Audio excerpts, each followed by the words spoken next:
image that they can sacrifice, on an altar to cover up for the sin of ignorance type stuff. And the deal of nature is not allowing that, and you must be aware of that. There's a brother here, Eritrean here in the House of Reawakening, and I can't call his name because everything there looks like it's written in hieroglyph. But just to acknowledge, because you talk a lot about Eritrea, and Saba Mm-hmm. and so forth. So we recognize you, brother. Just can't say your appellation with that. But let me just see if there's anything else.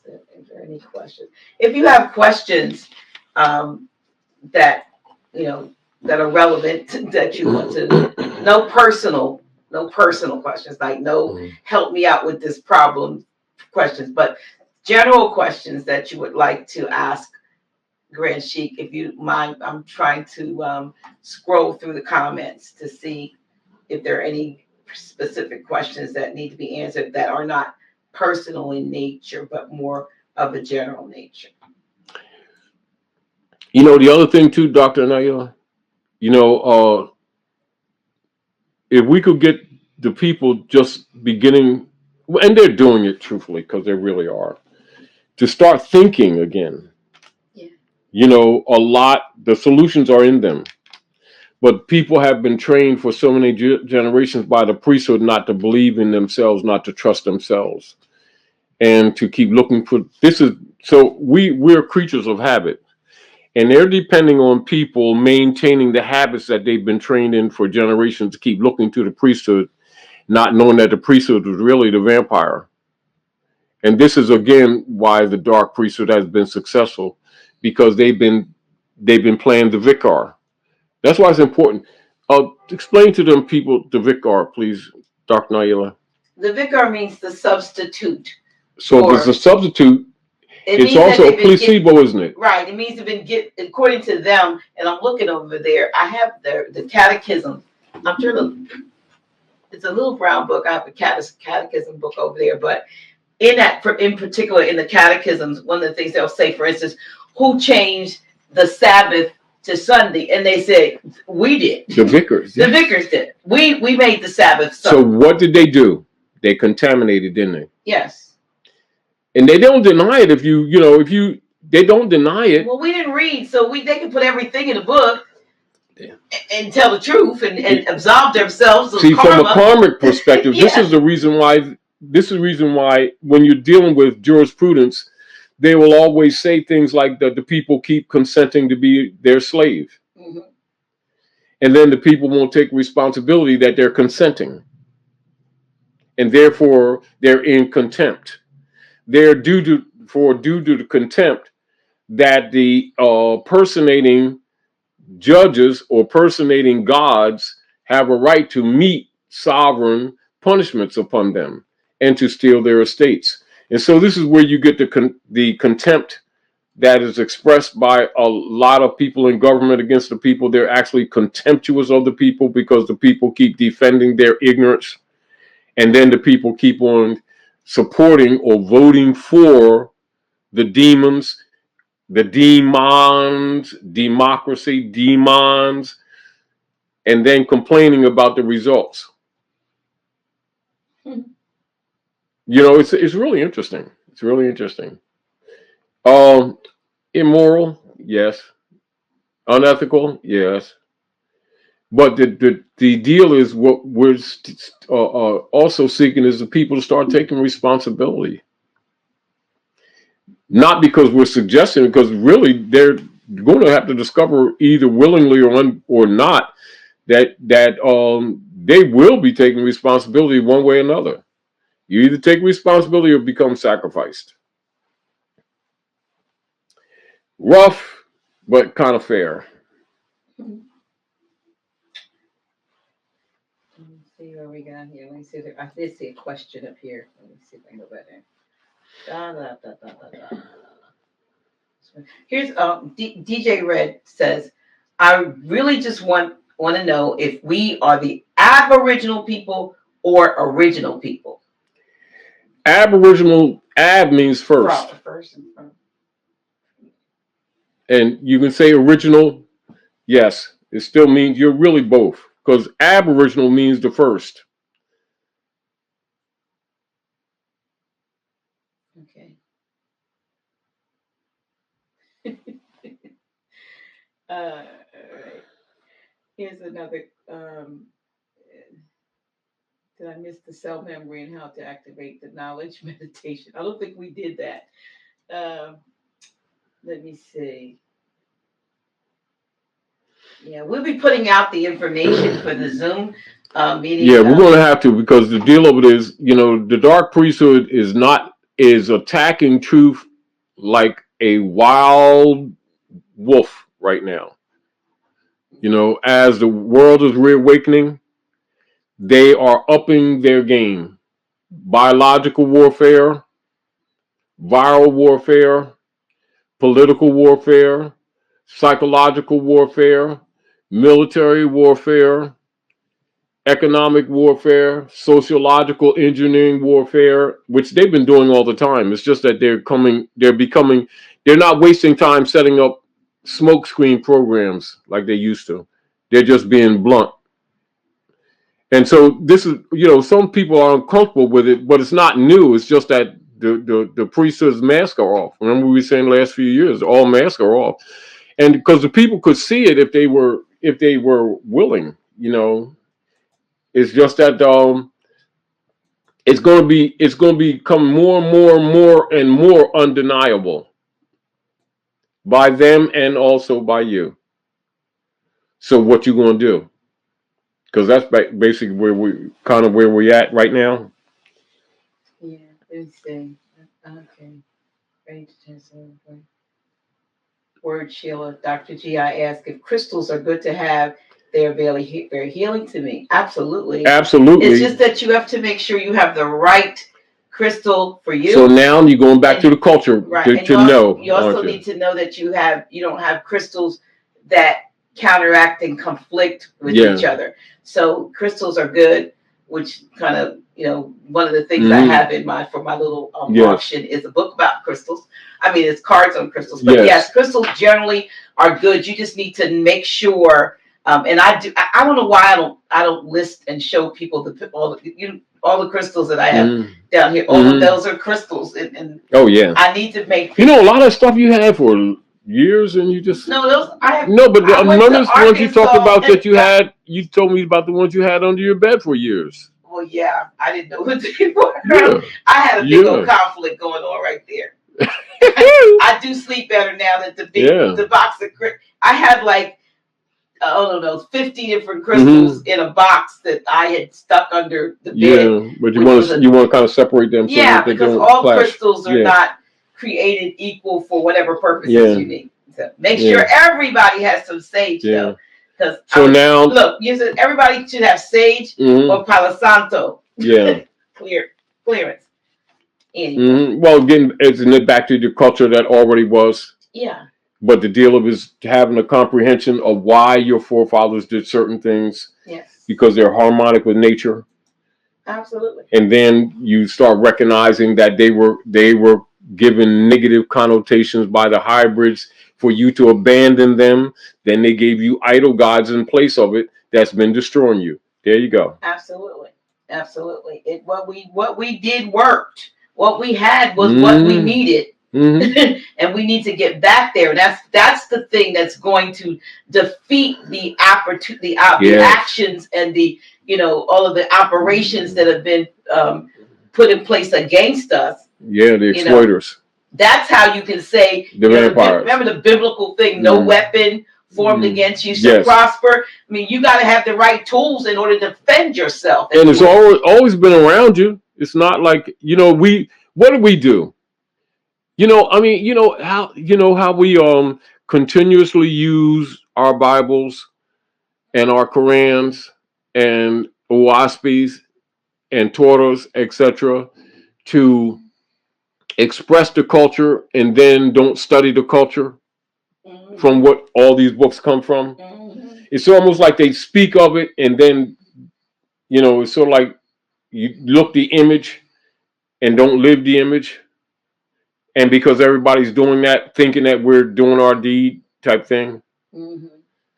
Just like like Dr. Naila, like you talk about, like people keep talking about church. And if you ask the average person who's been going to churches most of their life what church is, they'll start telling you it's the building.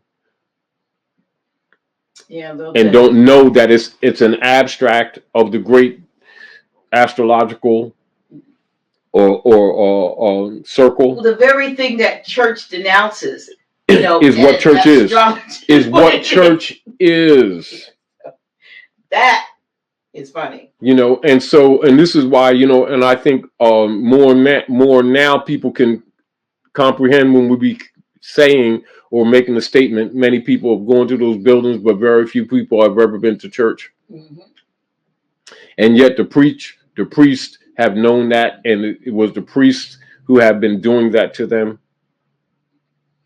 Now, I had a conversation with another sort of kind of former pastor who had listened to you talk about all pastors, all priests, all whatever know this. And he and I, this was just like yesterday, maybe, or the day before yesterday. It was in the last 2 days. And he was a little offended because he said he didn't know. And I said, don't be offended. There's no need to be offended. Well, I didn't know, because when we say we didn't know, there are, I told him, you have to be pretty high up, though, when you get into these mega things, mega congregations and so forth. There's no way you get there unless you definitely know. And then the others of us stumble like I did on the truth, or awakened by the truth, and then turn a blind eye because they're vested, like you were saying. Either you turn a blind eye or you do what I did do, and you step out on the truth. Mm-hmm. I turned my back on on fraud. What you knew was what you learned was fraud. I had to. But others won't do it. They'll know it. Those are the ones when you say, when they find out. Now, and I say this, and I say this. This is what I say.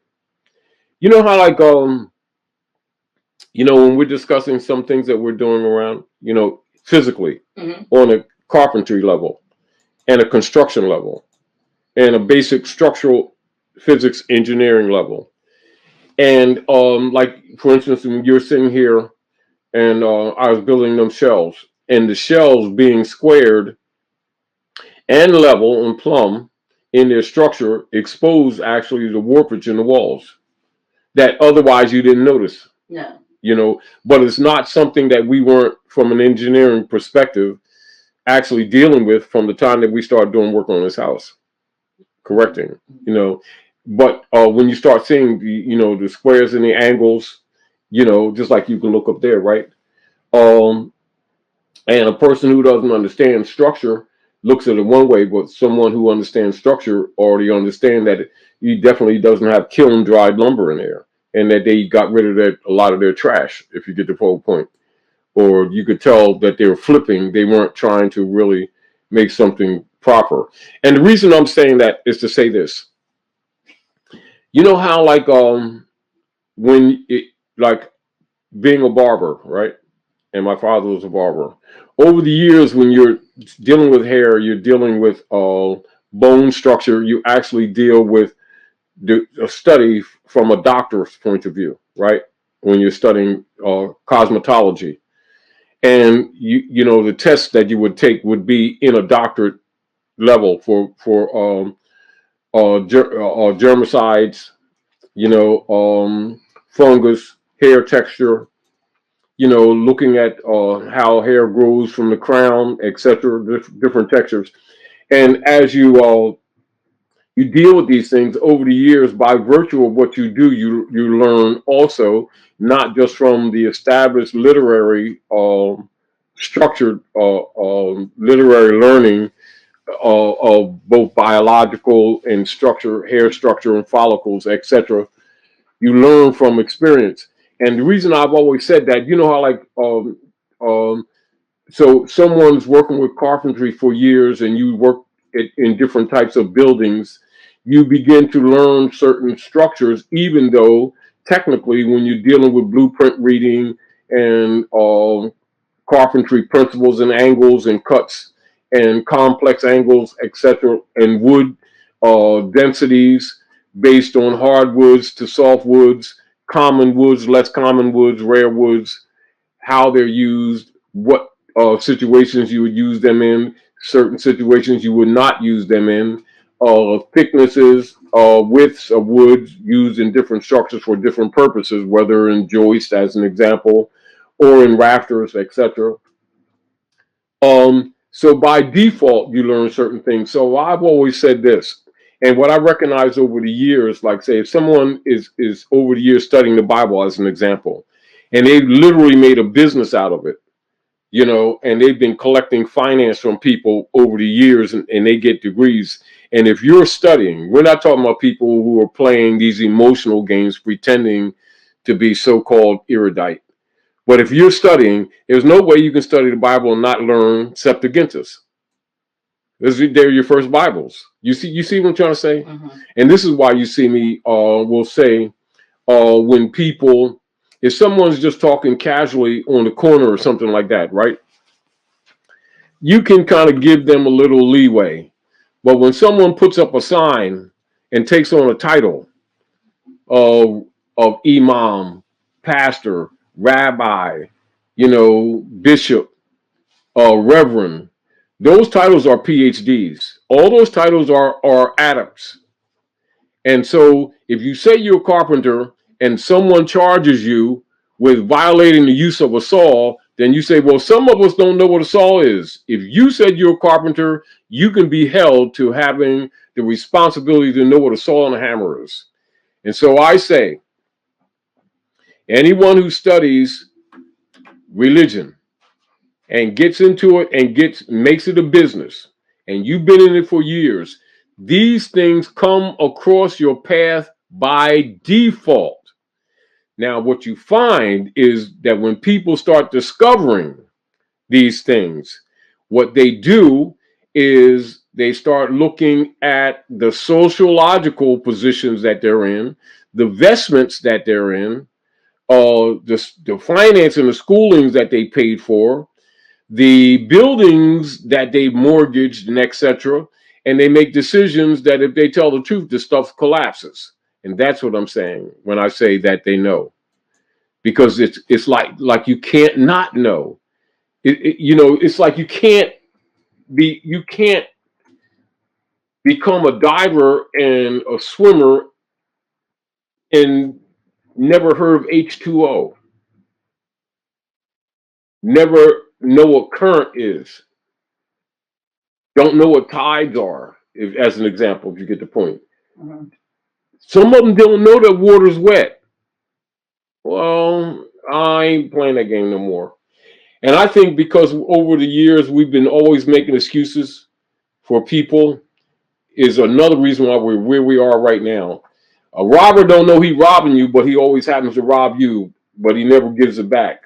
Well, he didn't know he was robbing me. Well, stop. You know, this is where I am with that. That's why I say that. Okay. Because by default you learn, if you get the point. If you're involved in it, by default you learn. And we need, if somebody say they're a surgeon and they've been cutting people's heads, hold them to their claim. They put a sign out there and they took a penny. If they took a penny, they're responsible. And it's called the rule of color. And the rule of color in law has always been this: no one who rules in government, no one who takes a position of authority or takes a position of trust can ever say they do not know the law, for it is their responsibility by organized principle to take an oath on the very principles of law that they are held in trust to do. Therefore, ignorance of the law is never excused, and particularly for anyone who takes a position of rulership. Therefore, the priesthood is not forgiven. They can forgive themselves, but the divine does not forgive. Here's a question, kind of heavy, and I've gotten a lot of calls on this type of subject. Oh, I can understand it. Scroogy Doyle wants to know, what do you do if your spouse is ignorant, willingly so, but there's a child involved? Should one leave to pursue this calling to truth? Keep this in mind. The willingness to leave should be converted into the willingness to teach. That's my answer. Makes sense. You know, I tell people, because I get a lot of calls where they'll say, you know, my significant other, my maid or something, they totally aren't for it. Had a conversation today with someone who says they're probably on here, never marry because they can't find any. They wouldn't be able to understand that too. Find someone who would understand, and this is, so important to them. But I always say, if you're in a relationship and your significant other and the family members and whatever aren't for it, that doesn't mean that you stop your pursuit of knowledge. If you came in here by yourself, you don't necessarily have to leave, but you need to be able to pursue your study, because there is somebody out there who's going to want to listen to you. It may not be in your household, but isn't this interesting how what we're really discussing right now in this instance is the result of truth not being exposed. And it's a result of the contamination of humanity done by the priesthood by design. How we handle it is going to be determined by each of us in our own circumstance. You also may have to look at, and I don't promote it, but I comprehend what's going on. You know how, like the Septuagint to say, if your right arm offend you, cut it off. But if you choose to do so, make sure that you do everything with moral, fair, and balanced determination. That there be no karmic response, in the sense that it is not predicated on any selfish or unfair motive. However, the other problem, because these are real problems that people are dealing with, because these what you call destructive platforms, even in social relationships, were by design. And again, if we're not willing to start telling the truth, this stuff is going to fall apart anyway. So my position is, look, you're in a battle that you're going to lose if you don't fix it. So if you're going to get robbed, put up a fight. That's my point. Because you're dealing with spiritual and physical robbery right now, and it's becoming open, meaning they're not even playing put the glove on anymore. They just walk you up, punch you right in the eye, and take your stuff, and then claim to be your government. Now, I'm not sure. And don't care whether you recognize it or not. Meanwhile, they're willing to kill you off and your children as you become less useful to them, which is really what they're doing. So now what you going to do? I don't know whether I missed this question or if this is the question. Because a person, this Knee Relief Chronicle, is saying, Dr. G, please answer question. Didn't say ask. Answer question about wooden energy totem and violent trauma spots of hybrids killing Moors like early 1900s Niagara Falls massacre. Yeah. I don't know whether. Yeah. I mean, I don't know whether there was a question asked because earlier. It's a structure. It's kind of, the way it's structured. You don't know whether it's a question. I don't know whether they're saying I asked the question up here and you missed it. Well, I didn't see it, so you'd have to put it back. From implications, from what I'm reading from implications, this is for people who may not get it. Many of the matriarchs, and we in general, in the land of Nod, and in the upper reaches of the atomic lakes, would meditate. Would use those areas for meditation. And so the Niagara Falls area, coming off the lakes, etc., was where for thousands of years we had our meetings, confederations, and meditations, etc., on multiple levels. Just simply a social part of our structure here. which is also why the hybrids focused on murdering or sacrificing a lot of the Moabitises there, killing off the matriarchy. Um, and a lot of the hybrids would mock it by saying they would call Niagara Falls Nigger Falls, etc. You know, where they chop their heads off, steal their gold, their silver, stuff like that, and throw them over the falls. And as you know, with the rebellion that took place in that area, this is where the hybrids also corrupted the history of the massacre in that area, and that's where they started with some persons claiming to be Jews, but not Jews, who took over and converted the Niagara movement into what is known as the NAACP, yeah, and coloring our people and putting them under a color of law.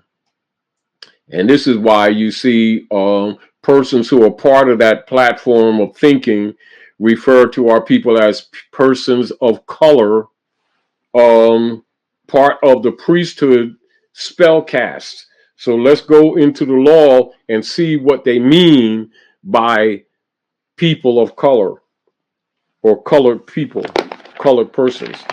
And this is back to maintenance of hell on earth. And this is where, you know, they keep doing this conversion or telling or saying things to mean something that they do not mean. And then our people take it and actually are casting spells on themselves and don't know that they're casting spells on themselves. And this is, again, why we do what we do.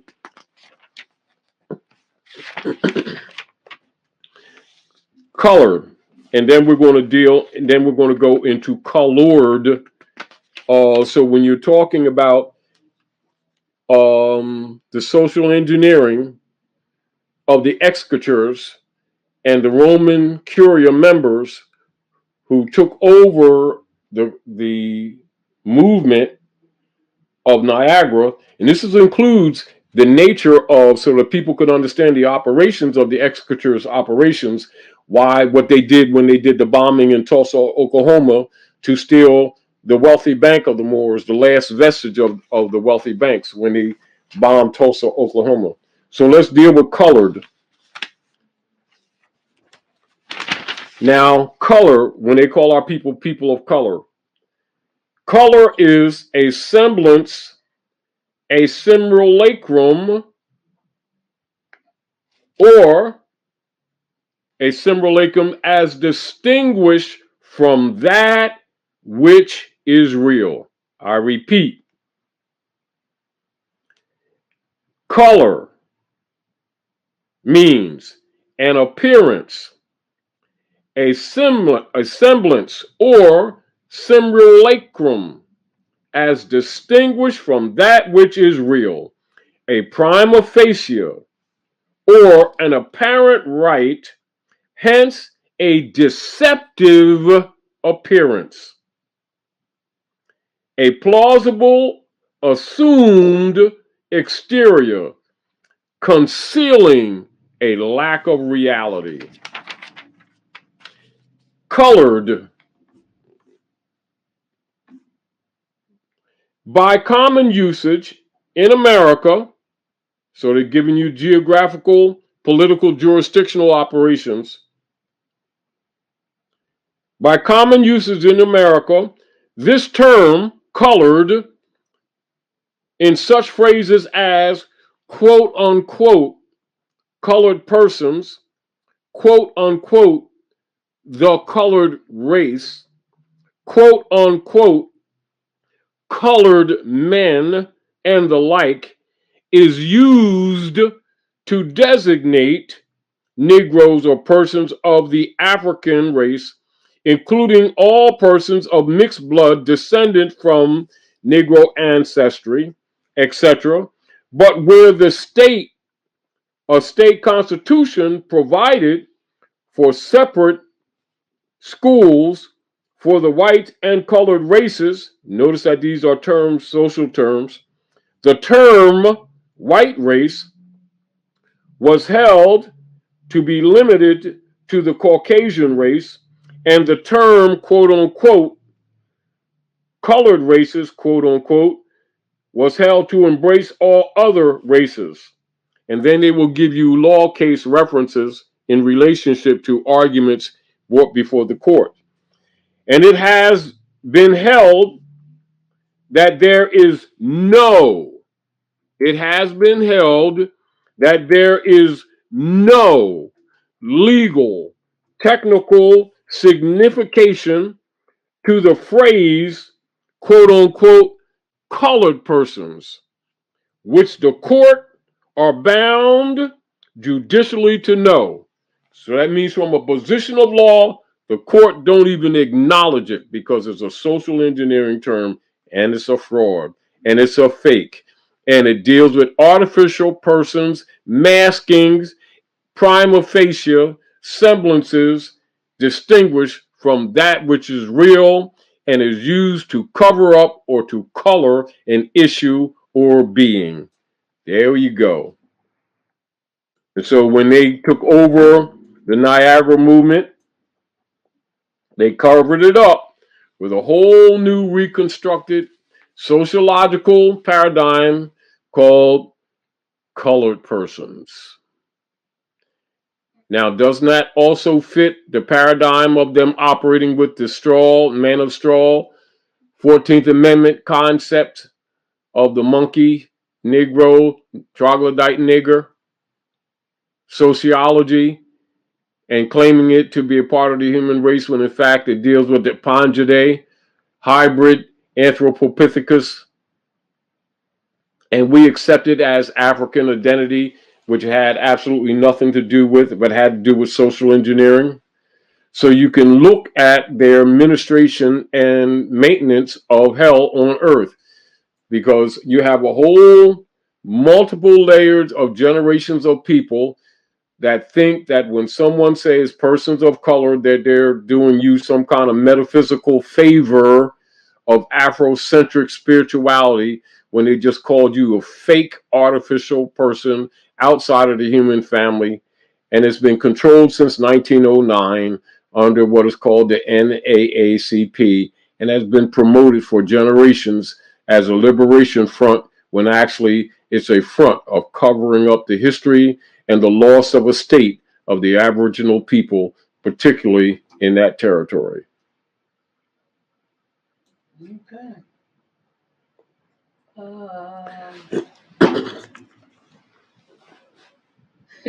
And Missy B. Wiggins says her family thinks she's going to hell because she doesn't go to church anymore. Well, we just told you what hell is. Yeah. And we're all in hell, and they are too.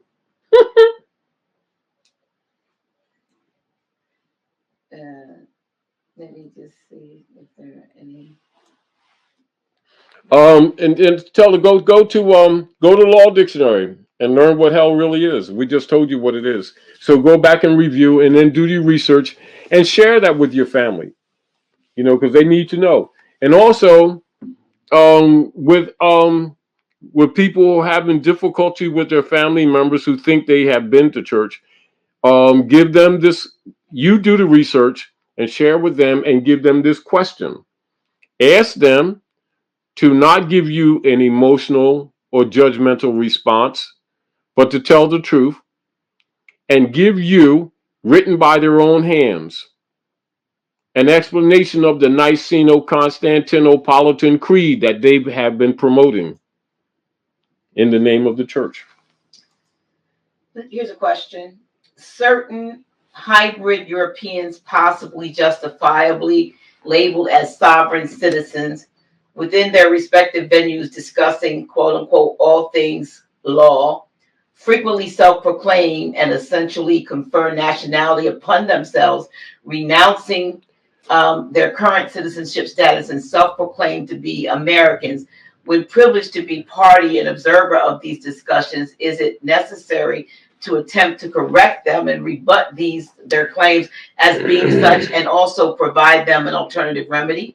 Well, the remedy was already in place. Wasn't the remedy in place with the treaties that they breached before being brought into the constitutional fold of government?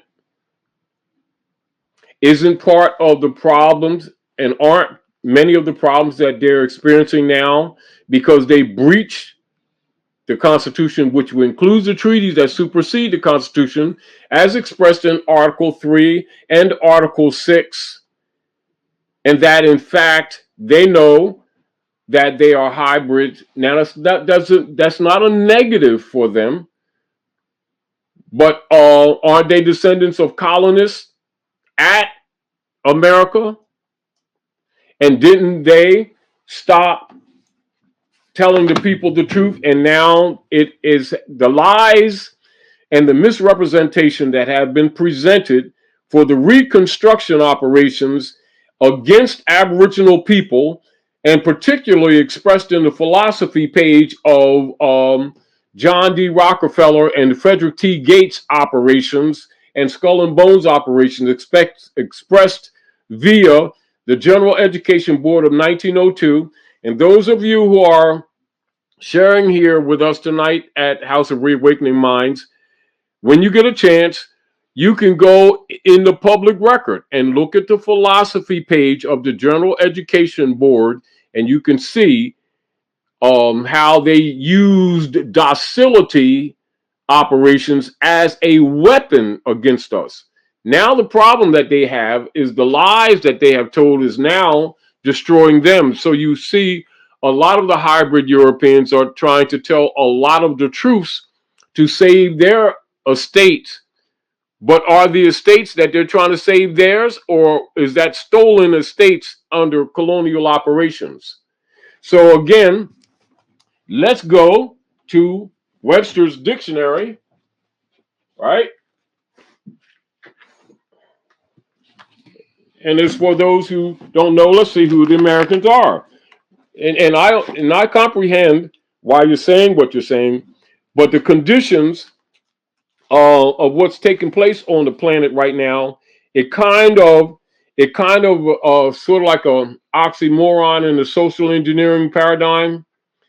They lied and told the people that America's a country, America's a continent. Is that correct? So it's opposite, right?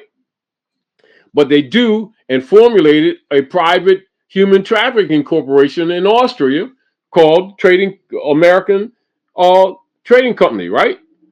Now, so they've been promoting since 1861 that their corporation is the country that the operatives of their corporation colonized and have been systematically through the Roman Curia members of the Circle Church and Chancery of the Bar Association, British Accredited Registry, have been overthrowing the Republic, of which they have been profitable members.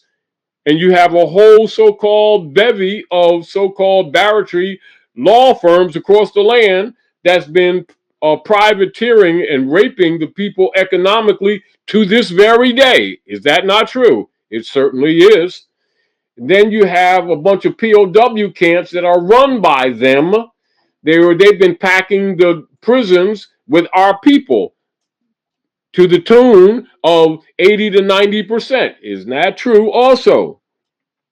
So now that many of them are being sacrificed by the dark priesthood who are being dismantled, etc., so they want to make this sovereign citizen argument. Well, they're not citizens of a country, they're citizens of the corporation. Because the people of the land would be known as nationals. Internationally, when you're dealing with categories of citizens, and you all can look this up, it will be categorized from AA, which would be the nationals. Then you have A1 to A19, which would be citizens and persons of alien status on different purposes of operating or doing business territorially or in jurisdictional operations of any particular nation state. So which are they? Because they certainly ain't Americans if they are hybrid Europeans. So American, a native of America originally. It was originally, it still is, originally applied to the aboriginal or copper colored races. So they used to do the paper bag test, the brown paper bag test, and they used to do the copper penny test to exclude the true Americans from the benefits of organized government since they were colonizing us. Uh, so now they're claiming to be the copper complexion, swarthy people. Who are the Americans? Are they the Aboriginal? If they're not the Aboriginal, can they be Americans? Uh, let logic answer that question. So you need not argue with anyone to argue about who Americans are. You just need to get our people to stop claiming to be somebody that they're not and to claim their birthright and start help fixing this thing.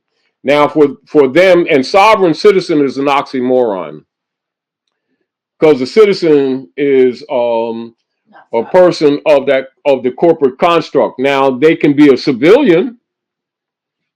Now then you got to name who that civilian is, because at any given time you may have, according to A1 to A19, different peoples of different nation states territorially operating anywhere on the planet as it always has been. And then so you'll be arguing what their nationality is. Now, do you hear anyone in Africa, on that side of Africa, talking about the African sovereign or African nation? African's a continent. And then you have multiple jurisdictions of tribes and nation states at that particular jurisdictional territory. Same thing goes with Europe. Same thing goes with Asia. So in a way, it gives presents the dynamics and the paradigms for multiple levels of studying to dissect the artificiality of the social engineering that's operative right now. And so when you see them talking about American or sovereign citizen, if you imply citizen, citizen would imply nation state. So now in national and international law, you must name the nation. And the United States is not a nation. The United States is a corporation that's also bankrupt. So this is why when you look at legislation under the board of directors for the United States Corporation, that U.S. citizens can't contest their operations. Why? Because they are citizens and beneficiaries of the constructed fraud.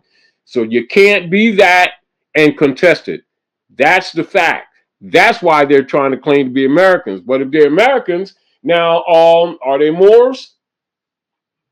If they ain't Moors, they can't claim to be Americans. They're in a conundrum right now, aren't they? And so is our people. This is part of what we together must start working out in our social relationships with each other to start cleaning up Midgard, because this is part of the problems of them managing hell at Midgard. So this social corruption and social solace systems and the institutions that have been put in place and the misclassifications of citizenships and the alterations of the Nationalization Act by Grant 1790, etc., when they altered that, also with the Horace Greeley operations at Philadelphia with the convention of the Whigamores and the Cottonwigs and the Conscience Whigs deciding to call the hybrid descendants of Europeans, hybrid Europeans, white people, which is a legal status that did not belong to them. Now, all of those chickens, like Brother Malcolm said, are coming home to roost because they've been going to and fro the earth, devouring nations, and now they've lost their sovereignty. However, to claim sovereignty, you must be what?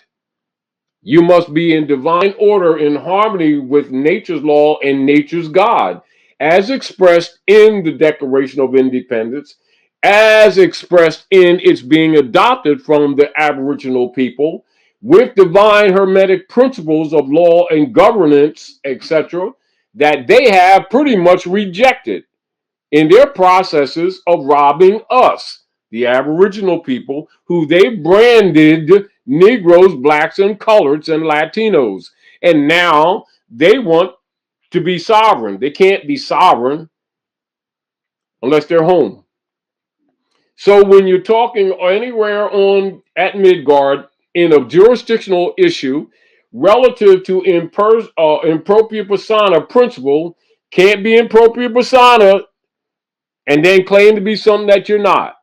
The same way that our people cannot be impropria persona, claim to be somebody that they're not. So you don't have to tell them what you need to do, and what we all need to do is start fixing our family members who are still in that gray area of fear of being themselves because these same Romans keep doing stuff to them.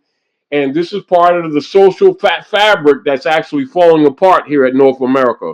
So actually look at it as an issue on the table of social studies.